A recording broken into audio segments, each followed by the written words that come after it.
आप सबका मेरे नए ब्लॉग में स्वागत है। आज मैं आपको जो इम्पोर्टेंट इन्फॉर्मेशन है वो बताने जा रहा हूँ, जो स्टूडेंट इंडिया से ऑस्ट्रेलिया में आते हैं उनके लिए। क्योंकि एजेंट लोग होते हैं ना, वो आपको सही इन्फॉर्मेशन देते ही नहीं, क्योंकि उनको तो जो यूनिवर्सिटी में आपको एडमिशन दिलवाते हैं ना, तो पर स्टूडेंट आई थिंक 1400 या $1000 का उनको कमीशन होता है। तो वो उसके हिसाब से उनकी चुनी हुई जो यूनिवर्सिटीज़ है, कॉलेजेस है, वहाँ पे आपको एडमिशन करवाएंगे। आपका एडमिशन उसके हिसाब से ही वो करवाएंगे और भेजेंगे। और यहाँ क्या है, कैसे करना है, वो आपको नहीं बताएंगे। तो मैं आप ये सब चीज़ें आपको बताता हूँ। और मोस्टली एक चीज़ है कि इंडिया से जो भी स्टूडेंट आते हैं, वो स्टूडेंट दो फैमिली से आते हैं। एक तो रिच फैमिली और middle class family. Rich family से आते हैं, उनको कोई दिक्कत नहीं होती, क्योंकि वो उनका फैमिली बैकग्राउंड भी स्ट्रांग होता है इकोनॉमिकली। सो वो जो भी खर्चा है, वो जो भी है, वो सहन कर पाते हैं। और जो दूसरे मिडिल क्लास से आते हैं, उनको प्रॉब्लम होती है, क्योंकि उन्हें कई बार लोन ली होती है किसी से, जैसे उधार किया होता है। तो ऐसे करके वो पैसे लेकर आते हैं।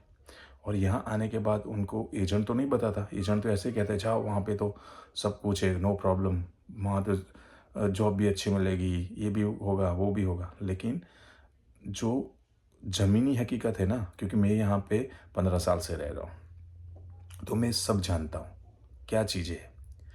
तो मैं इसलिए ये वीडियो बनाया, क्योंकि आज पहले तो जब आपको ये सब चीज़ों की तैयारी करनी पड़ेगी, क्योंकि जैसे हम कई जगह पे जाते हैं ना, तो हम प्रिपरेशन पहले करते हैं कि वहाँ जाके क्या करेंगे। तो पहला पहला आपको ड्राइविंग लाइसेंस ले लेना है। पहले आपको ड्राइविंग लाइसेंस ले लेना है और आपको फुल ड्राइविंग सीख लेनी है, और बाद में आना है। दूसरा, आपको कुकिंग भी सीख लेनी पड़ेगी, क्योंकि यहाँ पे आने के बाद आपको कुकिंग भी करनी पड़ेगी। क्योंकि कई बार क्या होता है, जो स्टूडेंट आते हैं यहाँ पे, जिसके रिलेटिव्स, जो नज़दीक के रिलेटिव है, वो आते हैं, वो होते हैं यहाँ पे, तो वो उनके घरों में रहते हैं। वो तो उनको कुछ खाना पकाने की और कोई दूसरी चीज़ों में दिक्कत नहीं आती। लेकिन जिसका रिलेटिव दूर के रिलेटिव है और किसी के रिलेटिव है भी नहीं, तो उन लोगों को दिक्कत आती है। तो उनको पहले ये कुकिंग का भी सीखना पड़ेगा, बाद में आपको यूज़ टू होना पड़ेगा। क्योंकि यहाँ पे हमारे इंडिया जैसा नहीं है कि बहुत सारे मिल जाएंगे, बातें होंगी, ऐसा नहीं है। क्योंकि यहाँ अपने अपने काम में और अपनी अपनी धुन में सब मग्न रहते हैं। तो आपको ये चीज़ का भी ध्यान रखना है। फिर वहाँ से वो तैयारी कर दी, ड्राइविंग लाइसेंस बना दिया, फिर ये चीज़, फिर यहाँ पे जॉब के बारे में। तो ऐसे मत सोचना कि वहाँ जाके ही जॉब मिल जाएगी, क्योंकि लोग कहते हैं कि भाई यहाँ आके टैक्सी चलाएगा, वो चलाएगा। लेकिन अभी रूल्स जो है ना, उन्होंने चेंज किए हुए हैं। जैसे वहाँ से आप आएंगे तो 6 महीने, जैसे आप 6 महीने के अंदर लाइसेंस ले नहीं लाए, वो कहेंगे 1 साल चलेगा। लेकिन मेरा मानना है कि आप जो ऑस्ट्रेलियन लाइसेंस आपने ले लिया होता है, तो वो बहुत जगह आपको यूज कर सकते हैं, कंपेयर टू जो इंडियन लाइसेंस है उसके मुकाबले। जहीं भी कहीं भी जाएंगे, जैसे कि आप मोबाइल फ़ोन ख़रीदने जाएंगे या मोबाइल डाटा प्लान लेने जाएंगे, तो भी आपको वो लाइसेंस मांगेगा। तो जब भी, जैसे भी आप ऑस्ट्रेलिया में एंटर होते, तो पहले आपका फुल ड्राइविंग लाइसेंस बना देना है। सेकंड सेकंड आपके बैंक अकाउंट है ना, वो खुलवा देना है। मैं ये सभी चीज़ें इसलिए बता रहा हूँ, क्योंकि आपको ये सब चीज़ें प्रिपेयर करके आना है। तुरंत ही आके बैंक अकाउंट ओपन करवा देना है। और आफ्टर दैट एबीएन और टीएफएन का अप्लाई भी कर देना है। क्योंकि यहाँ पे आप जब जॉब करेंगे, तो दो प्रकार की जॉबें होती है, एक एबीएन थ्रू होती है और एक टीएफएन थ्रू होती है। एबीएन थ्रू होती है जहाँ पे जिसको आपको टैक्स भरना होता है एंड ऑफ द ईयर, लेकिन वो आप उसमें से एक्सपेंसेस निकाल सकते हैं। और टीएफएन थ्रू होती है, उसमें होता है हर वीकली आपके जो सैलरी आ रही है उसमें से वो टैक्स के पैसे कट जाएंगे, बाद में सैलरी आएगी। तो ये दो प्रकार की जॉब है। तो आपको ये जो एबीएन और टीएफएन का अप्लाई कर देना है। दूसरा, वहाँ से आपको ये सब चीज़ें मैं इसलिए बता रहा हूँ कि जब आप आएँ तो ये सब चीज़ों को प्रिपेयर करके वो लिख कर दिया। फिर आप ये ध्यान रखना, क्योंकि यहाँ पे जब आप स्टूडेंट पे होगे, तो कोई एजेंसी आपको रेंट पे घर नहीं देगी। क्योंकि रेंट पे घर लेने के लिए जब आप एजेंसी पे अप्लाई करेंगे, तो एजेंसी देखेंगी आप कहाँ पे फुल टाइम काम कर रहे हैं, आपकी इनकम कितनी है, और दूसरे आपके 100 पॉइंट होते कि नहीं होते, वो सब देखेंगी। तो बेटर है कि आप कोई जो घर का ऑनर है उसके थ्रू ही घर ले तो आपको ईजी रहेगा, क्योंकि वो एजेंसी थ्रू तो आपको नहीं मिल सकेगा, क्योंकि बहुत सारे, और अभी राइट नाउ तो रेंट की क्राइसिस बहुत ही चल रही है, बहुत ही चल रही है, क्योंकि अभी तो प्राइस भी इतनी हाई हो गई है ना कि जैसे पर वीक 650, 550, 700, 800 समथिंग लाइक दैट। तो आपको ये चीज़ भी देखनी है, और वहाँ से जैसे आप आ गए यहाँ पे और ये सब चीज़ों को ध्यान नहीं रखी तो आपको प्रॉब्लम आएगी। फिर दूसरा, क्योंकि आपको टाइमिंग भी निकालनी होगी, जैसे कि आपको यूनी में जाएंगे या कॉलेज में जाएंगे तो आपका आते तुरंत तो जॉब नहीं लग जाएगी, तो उसके लिए भी प्रिपरेशन करनी है कि भाई आके हम क्या करेंगे क्या नहीं करेंगे। तो ये सब चीज़ें, क्योंकि एजेंट ये सब चीज़ें नहीं बताते, एजेंट तो जैसे ऐसे ही कहते हैं कि जाओ वहाँ तो सब कुछ है। और दूसरा, अभी एजेंट अभी अभी जो स्टूडेंट आ रहे होंगे ना, तो एजेंट ऐसे कह रहे थे कि अभी तो फुल टाइम वर्किंग परमिट दे दिए गवर्नमेंट ने, लेकिन मैं आपको बताता हूँ वो फुल टाइम वर्किंग परमिट का जो उन्होंने बताया है ना, तो वो ऐसे बताया है कि 40 आवर, 40 घंटे से ज़्यादा फोर्टनाइटली, वीकली नहीं, आप सुनिएगा, ये फोर्टनाइटली जो फुल टाइम काम करते हैं ना उनको वीकली 38 to 40 आवर्स होते हैं फुल टाइम वर्क। तो आपको उन्होंने ऐसा नहीं दिया, उन्होंने ऐसा कहा है कि ये इस चीज़ आपको समझनी होगी, क्योंकि एजेंट है ना आपको उल्लू बनाएंगे, बोलेंगे जब फुल वर्किंग पर राइट दिया हुआ, जैसे कि 14 hour, more than 14 hours, 40 hour, more than 40 hours. तो आप सोचिए, पहले स्टूडेंट का ऐसा था कि जब स्टूडेंट पढ़ता होता है तब उसको 20 घंटे ही काम कर सकता है, और जब उसका वैकेशन होता है तब वो फुल टाइम काम कर सकता है।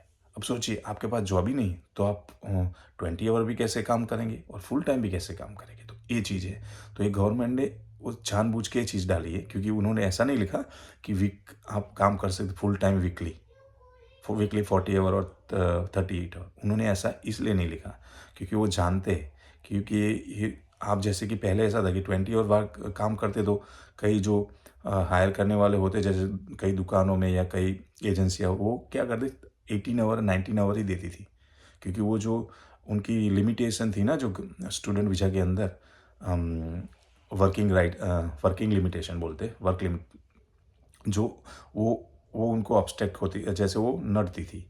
तो फिर उन्होंने क्या किया, अभी उन्होंने चालाकी की, क्या की चालाकी, उन्होंने जो वही 40 आवर है, आप समझ सोचिए कि भाई आपका जैसे 20 आवर से ऊपर हो गया, 25 हो गया, नो प्रॉब्लम, लेकिन वो 25 नेक्स्ट वीक को 25 तो 50 हो गया, तो मोर देन 40 आवर्स हो गया ना, तो ये उनकी हो गया, तो उन्होंने वही किया, दूसरा फुल टाइम वर्क राइट नहीं दिए, जैसे कई लोग मोर देन 40 ना, नहीं, कोई कोई ऐसे आपको कैसे देगा, वो नहीं दे सकता, क्योंकि उन्होंने ये चालाकी की है।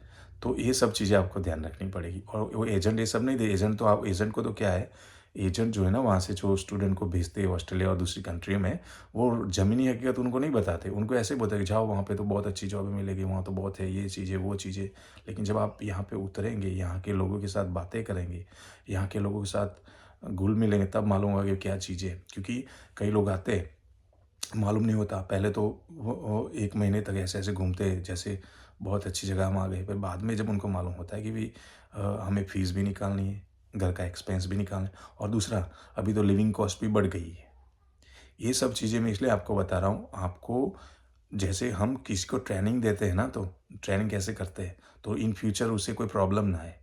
तो ये आपकी ट्रेनिंग है कि भई आपको ये सब चीज़ें को ध्यान रखना है। जिसके रिलेटिव है ना उनको कोई प्रॉब्लम नहीं है, क्योंकि वो उनके साथ रहेंगे और वो उनको हेल्प भी करेंगे।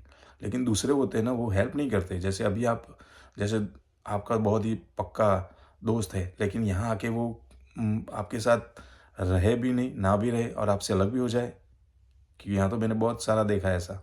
इसलिए मैं आपको बोलता हूँ कि जो स्टूडेंट है ना, स्टूडेंट को ये सभी प्रिपरेशन करनी पड़ेगी, तब जाके आपका अ, सही होगा। क्योंकि और दूसरा, आप परमानेंट तो है नहीं, आप स्टूडेंट वीज़ा, टेम्पररी वीज़ा बोलते हैं उसे।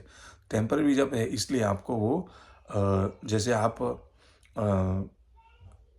घर जो घर है ना वो रेंट पे ले भी नहीं सकते, क्योंकि वो आपके 100 पॉइंट देखेंगे, तो वो भी है। तो आप जैसे कोई पीआर वाला बंदा हो या कोई जिसको घर को शेयरिंग कर रहा हो, रूम शेयरिंग कर रहा, वही आपको लेना पड़ेगा।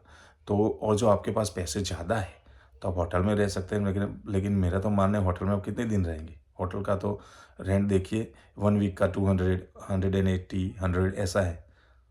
तो आप वो अफोर्ड नहीं कर पाएंगे। तो ये स्टूडेंट के लिए ये सभी चीज़ें स्टूडेंट को ध्यान में रखनी पड़ेगी। और जब आएंगे, और दूसरा, जब आप वहाँ से आते हैं तो दिमाग में एक ही रखना है कि हमें पीआर होना है, परमानेंट रेसिडेंसी गेट करनी लेनी है। दूसरा कुछ नहीं, दूसरा कुछ दिमाग में लाना ही नहीं। जब तक आप परमानेंट नहीं हो जाते तब तक कुछ नहीं करना। बाद में आपको जो करना है आप कर सकते हैं। दूसरा कि जब आप यहाँ पे परमानेंट नहीं होगे ना, तो आपको दिमाग में टेंशन बहुत ज़्यादा रहेंगे। यूँ तो परमानेंट वालों को भी टेंशन होते हैं, ऐसा नहीं कि परमानेंट वालों को टेंशन नहीं होते, लेकिन उनका एक होता है, एक श्योरिटी होता है कि अभी हम कोई कोई निकाल नहीं पाएगा हमें यहाँ से। और जो स्टूडेंट वीज़ा है उनको तो किसी भी दिन जैसे कुछ भी हो गया तो डिपोर्ट कर देंगे। जैसे कोई कोई भी प्रॉब्लम हो गया तो डिपोर्टेशन कर देंगे, डिपोर्ट कर देंगे गवर्नमेंट। तो ये सब चीज़ें होती है, तो आपको ये सब चीज़ों का ध्यान रखना ही है। जब भी आप स्टूडेंट वीज़ा लेकर आते हैं ना ऑस्ट्रेलिया में, तो ये सब चीज़ें मैंने इसलिए वीडियो बनाई क्योंकि बेचारे स्टूडेंट वहाँ से आते हैं, लेकिन जो एजेंट है ना उनको कुछ नहीं कहते। और यहाँ वाले जब उनको ऐसा कुछ कहते हैं ना, तो वो ऐसे कहते हैं कि वो वहाँ पे जलसे कर रहा है और हमें वहाँ जाने से रोक रहा है। कई ऐसा सोचते हैं, लेकिन ऐसा नहीं है, क्योंकि वो जो यहाँ पे है वो जानता है सब कुछ कि भाई उन पे क्या बीत रही होती है जो स्टूडेंट यहाँ पे है। और जो, क्योंकि उनको ऐसा कुछ बताया नहीं होता ना, इसलिए वो होते हैं। जो पहले से बताया होता तो वो पहले से तैयार होके आ जाते, तो उनको कुछ नहीं होता, क्योंकि उनको मालूम है कि होना, तो वो मेंटली पहले से प्रिपेयर ही रहते। लेकिन उनको ये सब चीज़ें बताई नहीं होती, तो इसलिए वो फिर मेंटली वो डिस्टर्ब हो जाते हैं कई बार। तो बाद में जैसे धीरे धीरे फिर यूज्ड टू हो जाते। लेकिन जब आप पहले से ही आएंगे ऐसे मेंटली स्ट्रांग, तो कोई प्रॉब्लम नहीं होगी यहाँ पे। और दूसरा कि जब यहाँ पे जो अभी तो चलो उन्होंने पीटी और जो एग्ज़ाम में डाली है, जो इंग्लिश की एग्ज़ाम देने का होता है, वो सभी रखी है, इसलिए थोड़ा इजी है। लेकिन कई जगह पे तो, और जैसे आइल्स में बैंड लेने होते हैं ना, तो वहाँ से तो लेकर आ जाते हैं, लेकिन यहाँ पे तो उनको आते ही नहीं। जैसे कि 7.5 ईच आइल्स में बैंड चाहिए, तो यहाँ पे कितने ट्रायल वो करते बेचारे, लेकिन उनको आते ही नहीं। तो ये सब चीज़ें ना बहुत ही वो है। लेकिन बाद में आप यहाँ के आके चलो कि हम वहाँ जाके ये कर देंगे वो कर देंगे, वो तो सभी वो जो एजेंट आपको समझाते ना, तो वो गलत है। क्योंकि यहाँ पे जब आप आएंगे तब आपको सभी चीज़ों का मालूम होगा, क्योंकि पहले सस्ता था। जैसे पहले था ना, जो ग्रोसरी लेने जाओ तो भी सस्ता था। जब मैं आपको बताता हूँ, जैसे पहले हम ग्रोसरी में जाते थे ना, तो जो आटे का बोरा होता था 10 किलो का, वो $8 में आता था। अभी वो 20 और $22 हो गया। सोचिए, जो तेल का डब्बा हम बोलते हैं सनफ्लावर ऑयल, वो पहले $32 में आता था 20 लीटर का, अभी वो हो गया है $84, 94 डॉलर, समथिंग लाइक दैट। अब आप सोचिए, अब जो चीज़ें सस्ते में मिलती थी अभी वो भी महंगी हो गई। आपकी आमदनी बढ़ेगी नहीं तो आप वो कैसे अफोर्ड कर पाएंगे। तो ये सब चीज़ें हैं। बाद में मैंने कई स्टूडेंट को देखा, बेचारे इन चीज़ों को मालूम नहीं होता, वो बाद में आ जाते, वो काम करते रहते और फीस भरते रहते। और फिर बाद में जैसे रूल्स चेंज हो गया, तो फिर से जैसे उनका कोर्स एसवाल लिस्ट से निकल गया, तो फिर से वो दूसरा कोर्स लेके एक्सटेंड करेंगे। और जैसे उन्होंने वर्किंग परमिट दे दी, तो 2 साल की वर्किंग परमिट ख़त्म हो जाएगी, फिर उनको इंडिया जाना पड़ेगा। तो ये सब चीज़ें हैं। तो आप जहाँ वहाँ से आए तो ऐसा कोर्स लेके आए जो इस कोर्स में आपको पीआर पक्की हो। कोई कहे कि ये अभी है इसमें नहीं। जैसे मेरा तो ऐसा मानना है, आप जब भी वहाँ से आए ना तो हेल्थ केयर में ही आए, हेल्थ में ही आए। तो आप है ना वो जैसे हेल्थ डिपार्टमेंट में आपका कोर्स होना चाहिए, जैसे कि नर्सिंग है और उसके रिलेटेड ही, तो उसमें पीआर के ज़्यादा चांसेस है। और जब आप ऐसा सोचेंगे कि आप बहुत ही हाई प्रोफेशनल लेवल कोर्स लेंगे और उसमें कुछ हो जाएगा, तो उसमें बैंड की रिक्वायरमेंट भी ज़्यादा हो जाएगी। तो अभी तो चलो पीटी है, पीटीई है, तो सभी को आ जाते हैं बैंड, तो चलो वो प्रॉब्लम तो नहीं है। लेकिन जब कोर्स एसओएल लिस्ट निकल जाता है तब प्रॉब्लम है। कि अभी उन्होंने बहुत सारे ऐसे किए, जैसे कि बहुत सारे नए वीज़ा निकाले, लेकिन उसमें भी प्रॉब्लम है। जैसे कि कौन सा है वो जो रीजनल वीज़ा करके है, उसमें ऐसा ही है कि भाई जो वहाँ जाएंगे फिर वो एक्सपीरियंस मांगेंगे इतने घंटे का, इतने आवर्स का, तो फिर वो वहाँ पे ही प्रॉब्लम। तो मेरा तो ऐसा ही कहना है कि नर्सिंग ही सबसे बेस्ट ऑप्शन है। जब आप नर्स बन जाएंगे तो आपको अच्छी अपॉर्चुनिटीज़ मिल सकती है। तो चलिए, अभी मुझे जो इन्फॉर्मेशन देनी थी मैंने दे दी। अभी आपको भी जो इन्फॉर्मेशन चाहिए तो जस्ट मुझे कमेंट बॉक्स में लिखना, जिस चीज़ की इन्फॉर्मेशन चाहिए मैं आपको उसकी इन्फॉर्मेशन प्रोवाइड कर दूंगा। क्योंकि वहाँ से आपको एजेंट जो है ना वो सही इन्फॉर्मेशन देंगे नहीं, क्योंकि वो जो देंगे तो फिर उनकी कमीशन चली जाएगी। वो बोलेंगे भी ये यूनिवर्सिटी अच्छी नहीं है, इस यूनिवर्सिटी बहुत अच्छी है, तो आप उसमें जाइए, क्योंकि आपको तो मालूम नहीं, क्योंकि वो उनके कमीशन के हिसाब से स्टूडेंट को भेजते हैं। लेकिन आपको कौन सी यूनिवर्सिटी में जाना है वो आपको तय करना है, उनको नहीं। क्योंकि वो फिर उनका कोलैबोरेशन होता है, इसलिए तो वो वहाँ से ऑफर लेटर और सीओई ऐसे मंगवा लेते हैं और फिर आपको वहाँ पे भेज देते हैं। और बाद में ऐसे कोर्स में भेजेंगे कि जो वहाँ जाके आपको मालूम हो जाएगी आप कुछ नहीं कर पाएंगे। तो फिर वो क्या होगा, आपको फिर कोर्स बदलना होगा तो बदल भी नहीं पाएंगे आप। तो मैं इसलिए कह रहा हूँ कि आप जैसे कि जो जो ट्वेल्व पास करके आ रहे, उन्होंने तो कुछ किया नहीं होता, तो वो कोई भी कोर्स ले, जिसमें कोई प्रॉब्लम नहीं। लेकिन जिन्होंने बैचलर किया हुआ है, मास्टर किया हुआ है, वो उनके रिलेटेड ही कोर्स ले। जैसे उन्होंने किसी ने अकाउंटिंग में मास्टर किया है तो अकाउंटिंग रिलेटेड ही कोर्स ले। या किसी ने आईटी में किया है तो IT related he course Australia में आके ले, तो उससे ईजी रहेगा वो पढ़ना और समझना।